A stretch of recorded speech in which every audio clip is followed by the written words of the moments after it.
The misunderstanding. The massive trade station hung in space like a silver jewel against the star field, its rotating rings catching the light of 3 distant suns. Kepler Station had served as neutral ground for over 2 centuries, where representatives from dozens of species gathered to negotiate, trade, and occasionally threaten each other in the relative safety of diplomatic immunity. Ambassador Sarah Chen adjusted her simple gray suit as she walked through the station's main corridor, her small diplomatic team following quietly behind. Unlike the elaborate costumes worn by other species representatives, the humans dressed plainly, spoke softly, and seemed almost apologetic for taking up space in the grand diplomatic halls. Commander Zix watched the human delegation pass from his elevated observation deck, his reptilian features twisted in what might have been amusement. The Vorthan Empire had conquered 17 star systems in the past decade, their powerful fleets sweeping aside resistance with brutal efficiency. To see these soft-skinned mammals walking so meekly through halls where true predators prowled struck him as almost insulting. "They walk like prey animals," he hissed to his aide, Lieutenant Karth.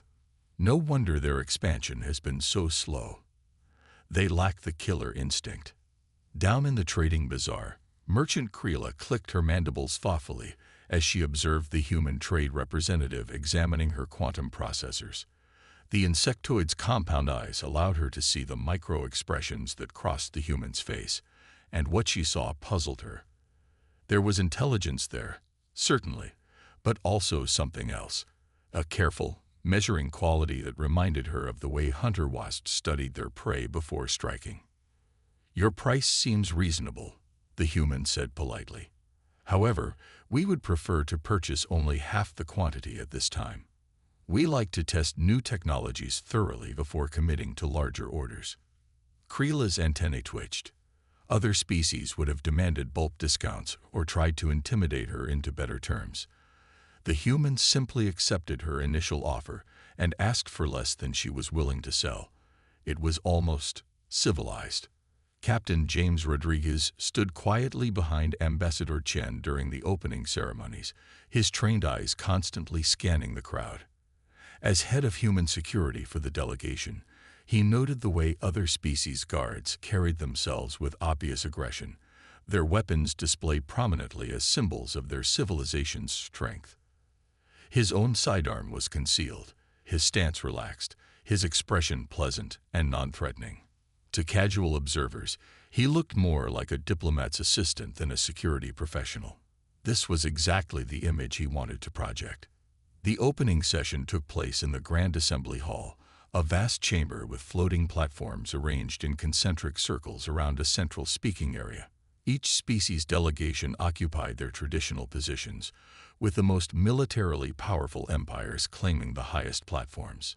The human delegation sat on one of the lower tiers, their modest platform barely large enough for their small group. Ambassador Chen rose when called upon, her voice carrying clearly but without the booming authority employed by other speakers. "The Earth Coalition wishes to express our gratitude for this opportunity to participate in galactic commerce," she began. "We come seeking fair trade relationships and peaceful cooperation with all civilized species." A ripple of barely concealed laughter passed through several delegations. Commander Zix leaned forward on his high platform, his voice carrying across the chamber. "Tell us, human ambassador, what does your species offer to this assembly? What strength do you bring to galactic civilization?" Sarah Chen smiled politely. "We offer our friendship, our willingness to learn, and our dedication to finding mutually beneficial solutions to common challenges." The silence that followed was telling. In a galaxy where strength was measured in fleet tonnage and territorial expansion, the human response sounded almost pathetic. High Merchant Vexera of the Crystalline Consortium whispered to her aide, "They speak like traders who have nothing valuable to sell." Over the following days, the pattern continued. In every negotiation, humans appeared eager to please and quick to compromise. They accepted unfavorable trade terms without complaint, agreed to territorial restrictions that other species would have fought wars over, and consistently chose diplomatic solutions, even when stronger responses might have been expected. Commander Zixith found their behavior increasingly irritating. During a break in the proceedings, he cornered Ambassador Chen in one of the station's observation lounges, his towering reptilian form casting a shadow over her much smaller frame. "I do not understand your species," he said bluntly. "You possess adequate technology. You have established colonies across several systems, yet you behave as if you fear your own shadow. Are all humans so weak-willed?" Sarah looked up at him calmly, showing no sign of intimidation despite the implied threat. "We prefer to resolve conflicts through understanding rather than force, Commander. We found that patience often yields better results than aggression." Zixith's laugh was a harsh, rasping sound. "Patience is a luxury only the strong can afford, human. The weak call it patience when they lack the courage to take what they want." As the days passed, other species began to take notice of what they perceived as human weakness. Trade deals became increasingly one-sided. Territorial negotiations resulted in humans ceding valuable mining rights and strategic positions. When disputes arose, humans consistently backed down rather than escalate conflicts. Dr. Marcus Webb, the human delegation's chief scientist and strategic advisor, watched these developments with quiet interest. His unassuming appearance and gentle manner had led most aliens to dismiss him entirely, which suited his purposes perfectly. While others focused on the obvious negotiations, he was gathering intelligence on galactic politics, military capabilities, and hidden agendas. What he learned troubled and intrigued him in equal measure. The galaxy was far more unstable than most realized. Ancient alliances were fraying, resource conflicts were brewing, and several major powers were positioning themselves for expansion. Humanity had entered galactic society at a dangerous time, when showing weakness could invite disaster. The turning point came during the final week of negotiations. Commander Zixith received new orders from the Vorthan High Command, transmitted through encrypted military channels that the Vorthans believed were secure. The message was brief but clear: test human resolve through limited military action. The Vorthan Empire had been watching human colonies for months, noting their apparently light defenses and peaceful inhabitants. Intelligence reports suggested that humans relied primarily on automated defense systems and small security forces rather than proper military installations. To a species that respected only strength, this seemed like an invitation. Lieutenant Karth expressed some concern. What if the humans have hidden defenses? What if their apparent weakness is deception? Zix dismissed the suggestion with contempt. "I have watched them for weeks. They compromise when they should demand, retreat when they should advance, and speak of peace when they should threaten war. If they possessed hidden strength, they would not need to grovel for favorable trade terms." The attacks began 3 days after the Kepler Station negotiations concluded. Vorthan strike forces hit 2 human agricultural colonies in the outer systems, raids designed to test response times and defensive capabilities. The targets were chosen specifically for their apparent vulnerability and limited strategic value. The human response was everything the Vorthans expected. Official protests were filed through diplomatic channels. Compensation was demanded for destroyed property. Calls were made for peaceful resolution of the misunderstanding. No military retaliation. No mobilization of fleets. No threats of escalation. News of the attacks spread quickly through galactic intelligence networks. The Crystalline Consortium noted the lack of human military response with interest, recalculating their assessment of humanity's position in the galactic power structure. The Hive Collective began quietly adjusting their territorial expansion plans, seeing opportunities in human space that had not existed before. Ambassador Chen found herself fielding increasingly aggressive demands from other species. Trade partners began renegotiating existing agreements, seeking better terms now that humanity's weakness had been demonstrated. Territorial disputes that had been settled months earlier were suddenly reopened. Through it all, the human response remained frustratingly consistent. Diplomatic protests, calls for peaceful resolution, and apparent willingness to absorb losses rather than escalate conflicts. Captain Rodriguez watched these developments with growing concern, though he kept his thoughts private. His security briefings from Earth Command had taken on an urgent tone, filled with coded references and carefully worded suggestions. Something was happening behind the scenes, something that required the human delegation to maintain their peaceful facade, even as the galaxy's predators began circling. Dr. Webb's research had taken on new urgency as well. His quiet observations of alien military capabilities, political structures, and strategic weaknesses were being transmitted back to Earth through carefully concealed channels. What appeared to be scientific curiosity was actually intelligence gathering on a massive scale. The second wave of Vorthan attacks came 2 weeks later, targeting human shipping lanes and mining operations. This time, the strikes were larger and more destructive, designed to cripple human economic interests in the targeted systems. The human response was even more passive than before. Rather than reinforcing the attacked areas, human authorities began evacuating non-essential personnel and equipment. To outside observers, it looked like a complete capitulation. Commander Zixith reported his success to Vorthan High Command with considerable satisfaction.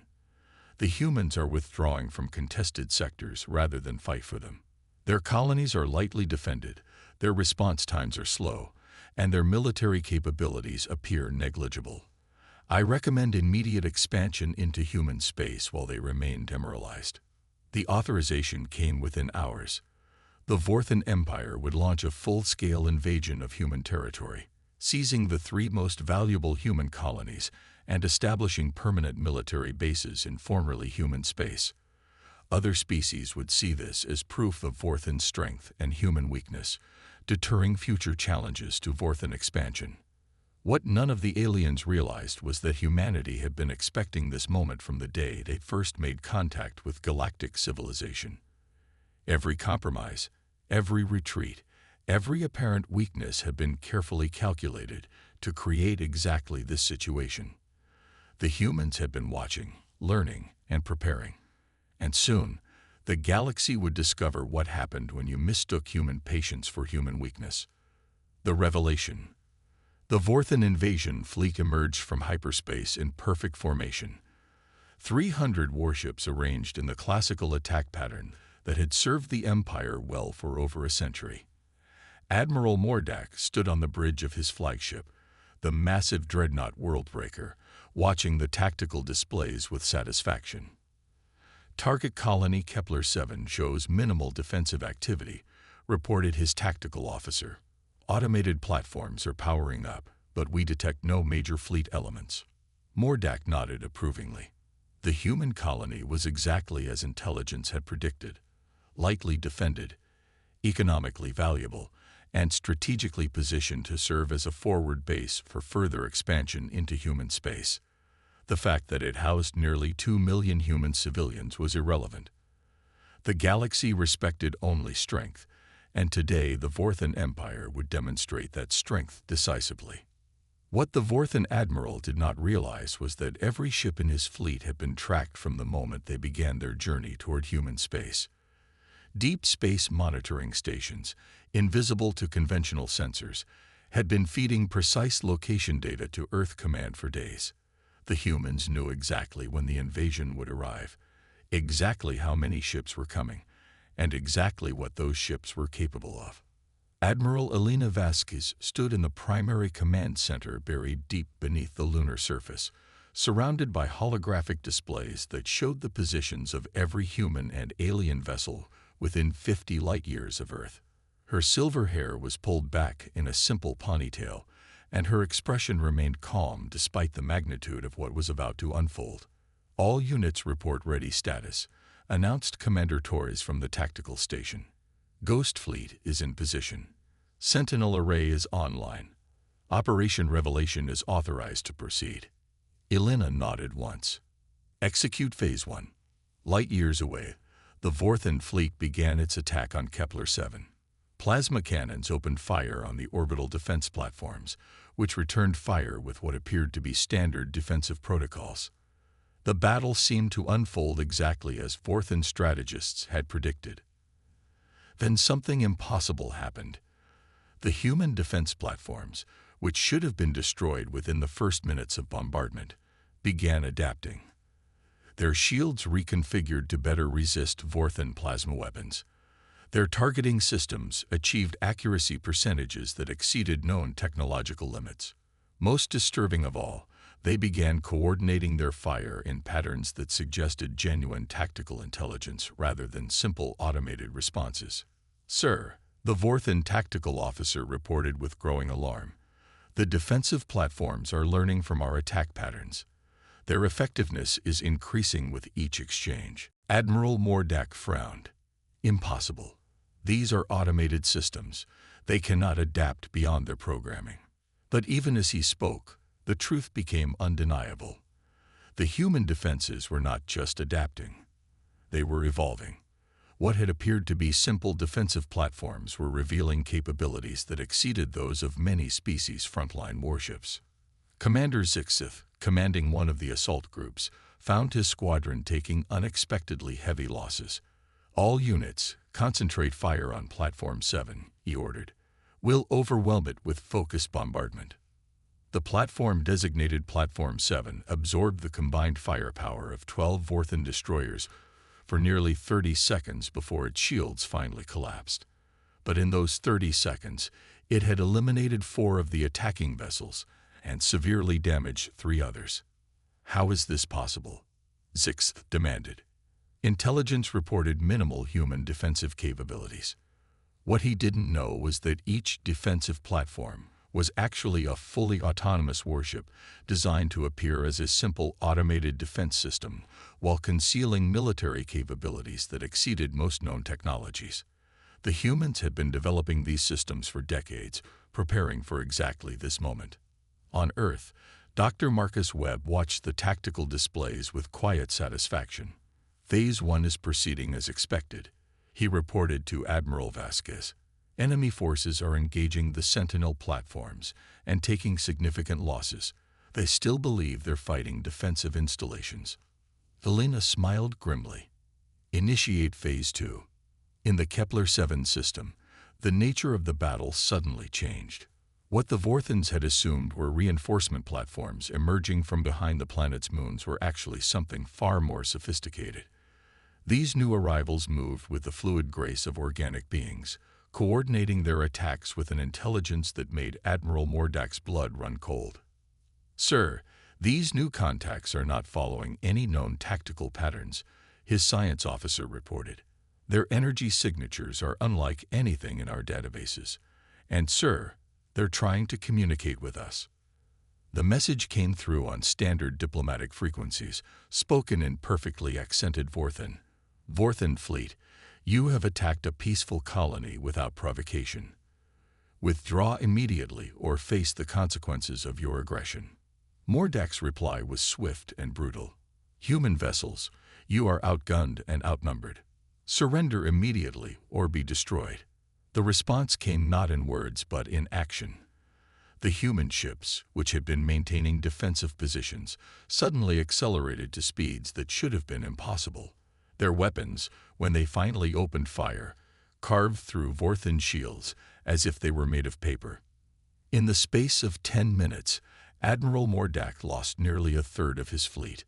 "Full retreat," he ordered, but even as his ships turned to flee, he discovered that escape was not an option. The humans had somehow deployed a gravitational field that prevented hyperspace jumps, trapping the entire Vorthan fleet in normal space. Commander Zix found himself facing a human warship that moved like a living creature and fought with precision that exceeded even the most advanced artificial intelligence. His own vessel, the pride of the Vorthan Navy, was being systematically dismantled by weapons that seemed to anticipate his every tactical decision. "Surrender now, and your crew will be spared," came the human voice over his communication system. "Continue fighting, and you will share the fate of your weapons." Zix looked at his tactical display and felt something he had never experienced before: genuine terror. The human ship had not just disabled his weapons, it had done so with surgical precision that left his life support and communications intact while rendering him completely helpless. Across the galaxy, Other species monitored the battle with growing alarm. What had begun as a simple invasion was turning into a demonstration of human military capabilities that exceeded every previous assessment. High Merchant Vexera of the Crystalline Consortium watched the tactical feeds with crystalline features that had gone pale with shock. "They were playing with us," she whispered. "All this time, they were playing with us." The truth was even more disturbing than she realized. Humanity had not simply been hiding their military strength. They had been conducting the most sophisticated intelligence operation in galactic history.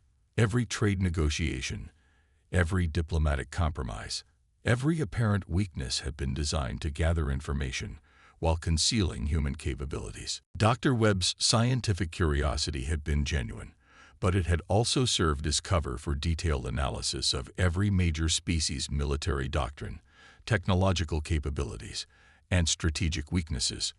Ambassador Chen's diplomatic compromises had provided access to political and economic intelligence that revealed the true power structures of galactic civilization. Most importantly, Captain Rodriguez's security assessments had identified every potential threat to human interests and developed countermeasures that were now being implemented with devastating effectiveness. On Kepler Station, Merchant Krila received an urgent message from her hive queens. "Reassess human threat level immediately." Previous calculations were catastrophically incorrect. She thought back to her interactions with the human trade representatives, remembering the careful, measuring quality she had observed in their expressions. Now she understood what she had been seeing.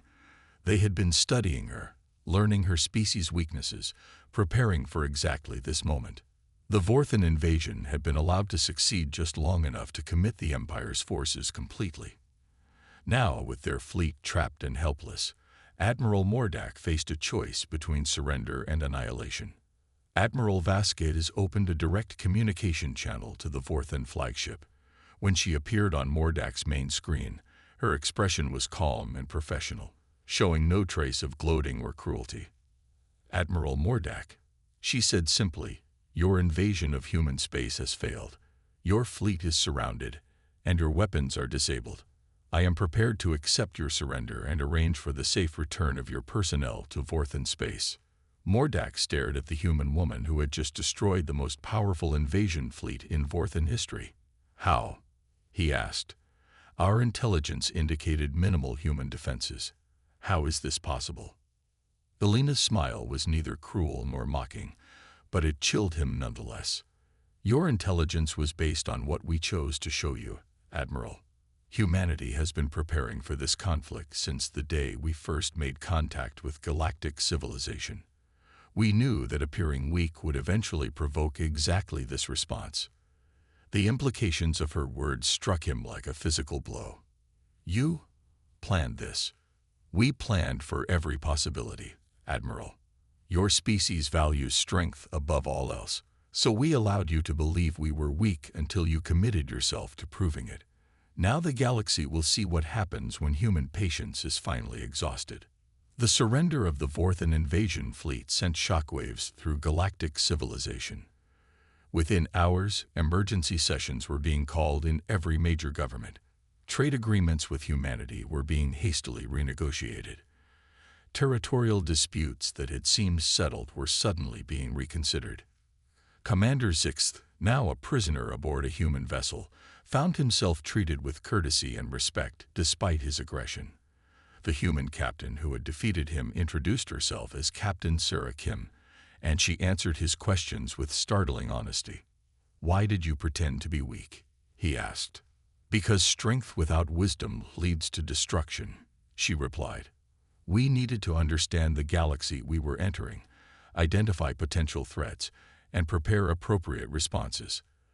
Appearing harmless allowed us to gather intelligence while avoiding unnecessary conflicts." And now, Captain Kim's expression grew serious. "Now the galaxy knows that humanity prefers peace but is capable of war. We hope that knowledge will prevent future conflicts, but we are prepared for any outcome." The aftermath of the Kepler-7 incident reshaped galactic politics permanently. The Vorthan Empire, faced with the loss of their invasion fleet and the revelation of human military superiority, agreed to a peace treaty that recognized human territorial sovereignty and included substantial reparations.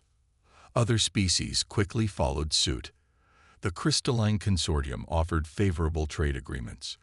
The Hive Collective proposed joint research projects. Even species that had never interacted with humans began sending diplomatic overtures. Ambassador Chen found herself in the unusual position of negotiating from strength rather than apparent weakness. The difference was remarkable. Where once her species had been dismissed as irrelevant, human opinions were now sought and respected. The galaxy has learned an important lesson, she reflected during a private conversation with Dr. Webb. Never mistake patience for weakness or diplomacy for cowardice. Webb nodded thoughtfully. The question now is whether this new respect will lead to genuine cooperation or simply more sophisticated forms of conflict.